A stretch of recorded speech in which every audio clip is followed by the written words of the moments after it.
Morning,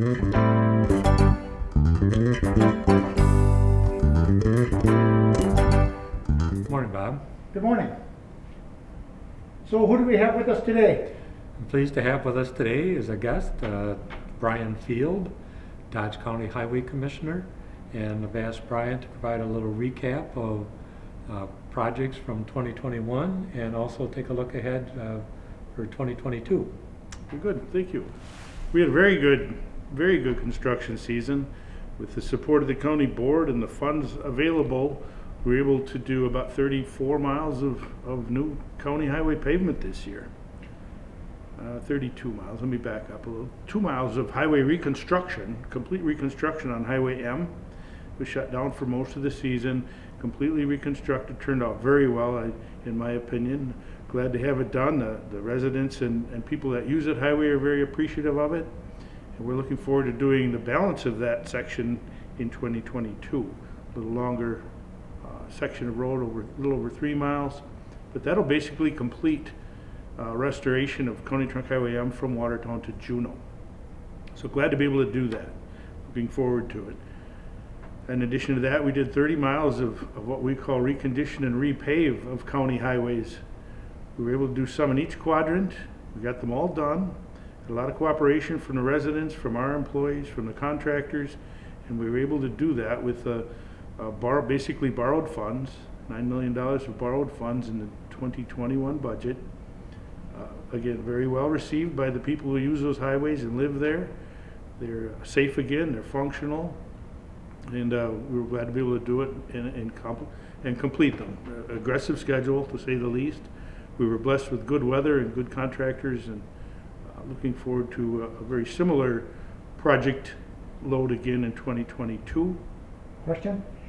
Did any of your employees do any of that construction, or was that all bid out? No, we certainly do behind the scenes work. We do intersection realignment and regrading.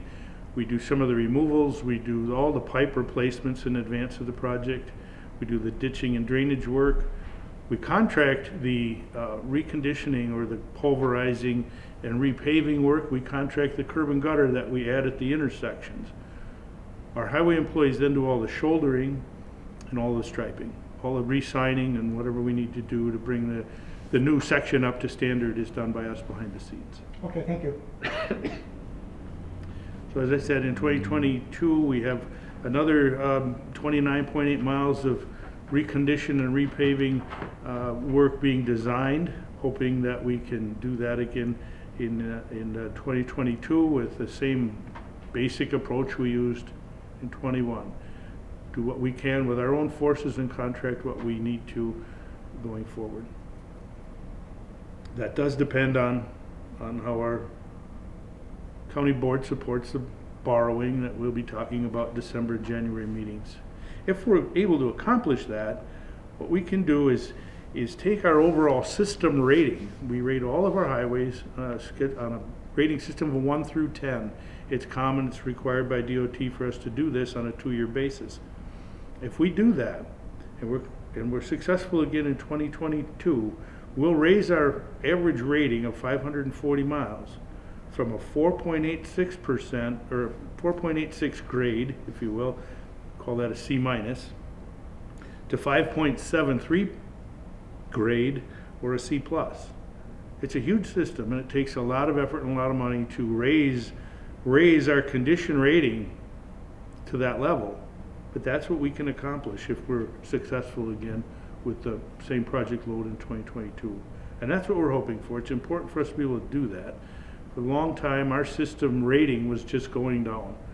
The cost of the inflation of our process and our projects and our materials, labor and equipment on the contractor's part drives the cost per mile up significantly, and our typical budget, our local funds cannot keep up with the rate of inflation. Consequently, our state and federal funding has also dwindled over the years. So our overall condition has gone down, and this has been a real good opportunity to start to right the ship, if you will, and we're glad to be able to do that. All right, you want to talk about upcoming winter preparations? Sure, thank you. I welcome the opportunity to talk about that. We are in very good standing right now. Our equipment is all converted from construction season to snow removal, snow and ice. Equipment is all installed, been calibrated and tested. We have most of our employees in place and trained. Still working on that a little bit. That's a challenge, as everyone knows. We've got plenty of salt in inventory. We're about as ready as we can be. We've got weather forecasting services that we rely on from the DOT and from the state, as well as our own sources. We're really just as prepared as we can be, and I think we're ready to provide a pretty good level of service.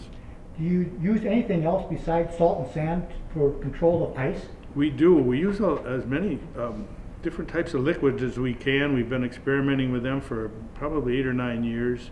Right now we're kind of favoring a blend of salt brine, and it's a product called Beet Heat. It's an organic compound that we add to the salt brine. It helps salt brine be more effective at lower temperatures, and it also protects our equipment and our residents' vehicles from corrosion. It takes some of the corrosive nature of that brine out of the mix. So we kind of settled on that product and that blend, and it works reasonably well. It helps us to use less salt. That's the goal with the liquids. Get the salt to work faster and stay out on the roadway as opposed to bounce and scatter out onto the shoulders. And consequently, we use less salt, and that's the goal. And where do you get your salt from? We contract with the state, and our salt the last few years has come through Morton Salt, and it's shipped in from the Port of Milwaukee to our various sites.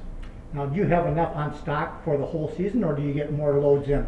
We don't have enough in storage for an entire season, so as we start to take salt out, we order more, and it's delivered as we need it throughout the season.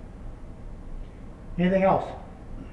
I just encourage everybody to work with us. In my opinion, it's everybody's responsibility in snow and ice events to promote safety, drive safely, be responsible for yourselves and the others around you. Give our plow trucks some respect, some room to do what they need to do. Don't pass them, especially in bad conditions.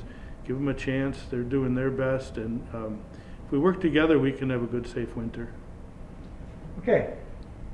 Thank you, Brian. Also, we should compliment the highway workforce.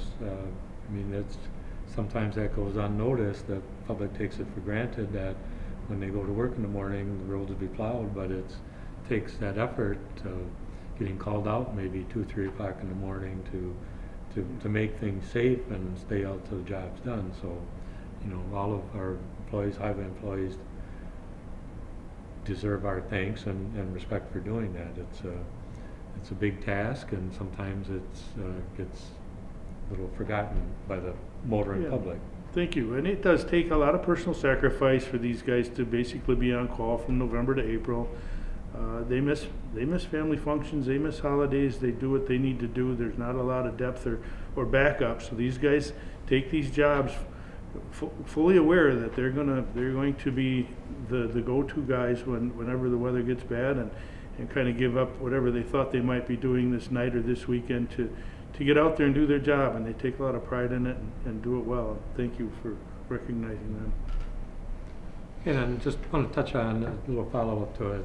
Brian had indicated about the plans for 2022. The adopted 2022 budget includes a revenue from a borrowing of $9 million to fund the majority of these projects that are on slate for 2022. However, the adoption of the budget does not authorize the actual borrowing. That's separate action that's required by the board, and at the December 21st county board meeting, there will be a resolution on the agenda to take the first step to authorize Dodge County to begin the borrowing process, the bonding process for up to $9 million, which will be used for 2022 highway projects. It's a similar process that was used in early 2021, which would enable the projects to be completed, which Brian just outlined. And at the time, back in late 2020, there was a community-wide, county-wide survey indicating, trying to get the input from the public regarding the borrowing options. And based on that survey results, it was the determination by the Finance Committee and the County Board to divide the borrowings into two separate borrowings instead of doing, say, one large $18 million borrowing. Certainly with some uncertainty about interest rates and so forth. So at this time, as I indicated, that the December 21st County Board agenda will include the first step to authorize the borrowing process. And we know that there's some opposition to that, but it's an opportunity to have that debate as to how to best fund the necessary road work to enhance the Dodge County highway system. And if this first step is approved on December 21st, then there would be a following step required on the day of the actual bond sale, which would most likely occur on the January County Board meeting, which is on the 18th. But the first step will be taken on December 21st, and if that doesn't pass the County Board, then the second step will not occur in January. So it's one step at a time, but Brian, to his credit and his team's credit and Highway Committee credit, is they're making plans to move forward, and if it doesn't pass, then I have to look at alternative scenarios for road work in 2022. So it's one step at a time, and we'll go from there.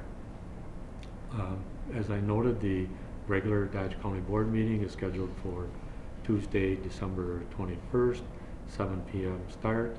The board is also meeting on December 15th at 6 p.m. for their monthly strategic planning meeting. They've been meeting separately with that initiative since June, and that strategic planning process is scheduled to be possibly completed in January of 22. It may take to February 22 as well. But so progress is being made on the county board related to that, but the regular meeting is on the 21st. Also, an issue that the county board will be tackling going forward heading into 22 is the American Rescue Plan Act. As mentioned previously, Dodge County was awarded slightly over $17 million through the American Rescue Plan Act, which was first went into effect in March of 2021. The county has through December 31 of 2024 to obligate projects or funding, and has through the end of December 26th to actually spend the money. So at this point, the only obligation, firm obligation the county has regarding the American Rescue Fund Act was approximately $75,000 to fund a broadband survey from across the county. So as we head into 22, there's definitely interest by the county board to start developing a budget and identify projects for the use of the American Rescue Act plan. And there's quite a bit of varying opinions on how to best use that. Recently, the county board did agree to partner with the Dodge County Housing Authority on a grant application submitted actually by the city of Juneau on behalf of the Housing Authority for some workforce housing in the city of Juneau and in the village of Reeseville. And the county has identified up to $350,000, which would be used for some gap funding for that initiative, and that's dependent on the city receiving the grant, with the grant award expected sometime in December of 2021. So we'll see how that plays out.